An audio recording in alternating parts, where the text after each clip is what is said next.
So in part one, we covered a couple different areas of the Southwest. We covered Yavapai County, specifically the Prescott area, and then we covered the lower desert, the Phoenix region, specifically Levine and the Superstition Mountains.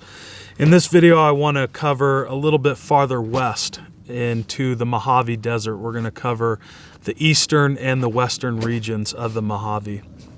I was fortunate enough to spend the majority of my life out there since 1987. I did a lot of camping, a lot of hiking, a lot of exploring, adventuring, rock climbing, off-roading, bushcraft, primitive skills, so forth and so on. Until a few years ago, I moved, of course, out here into the Southwest, into Prescott, Arizona, and here I am now. But while I was out in the Mojave Desert, I did a lot of exploring with different kits. And towards the later portion of spending my life out there, I had to really reassess my kit. And I asked myself, why am I carrying all of this gear that I don't need and I don't use?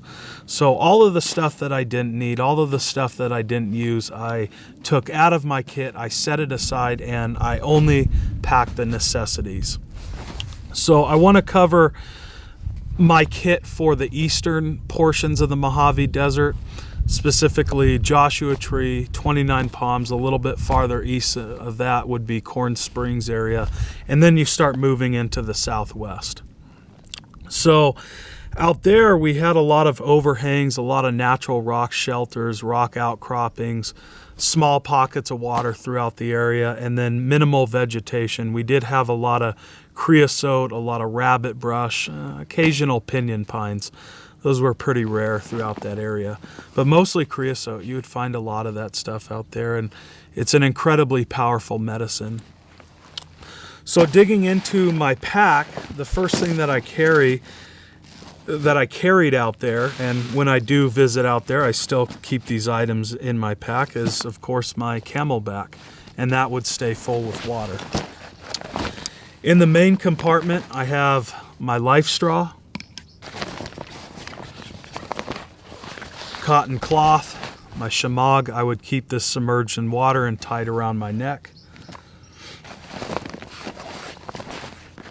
My Mora knife, that's a fixed blade. And then I have my Swiss Multitool.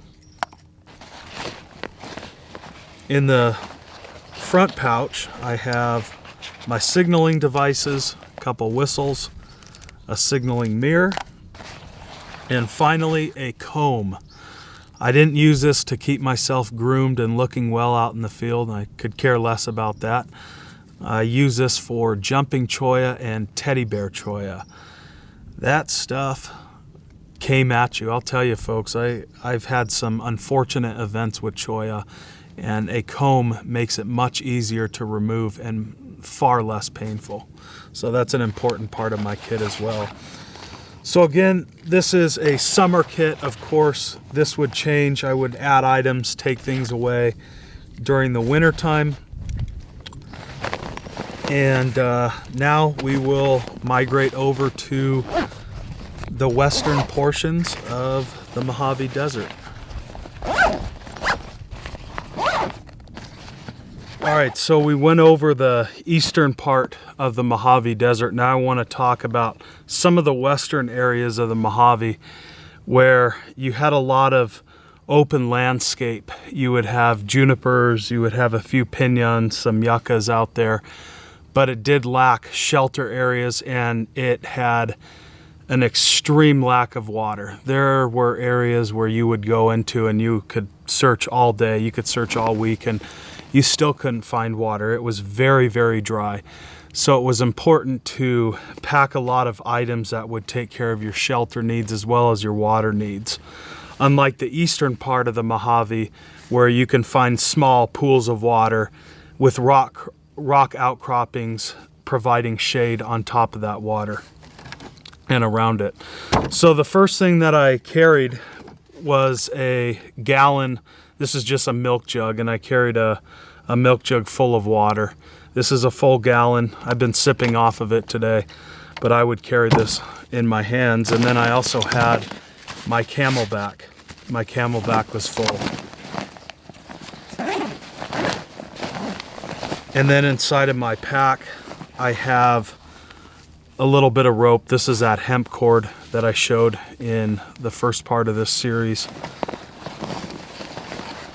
I have my shamag again. This was tied around my neck. Life straw. Larger folding saw. Smaller knife. My tarp to provide shelter when I did some camping out there. Signaling devices, the whistles, and the mirror, and then of course the comb for cholla. A lot of cholla out there still. So that's it. That is the essence of my kit when it came to some of the western parts of the Mojave Desert.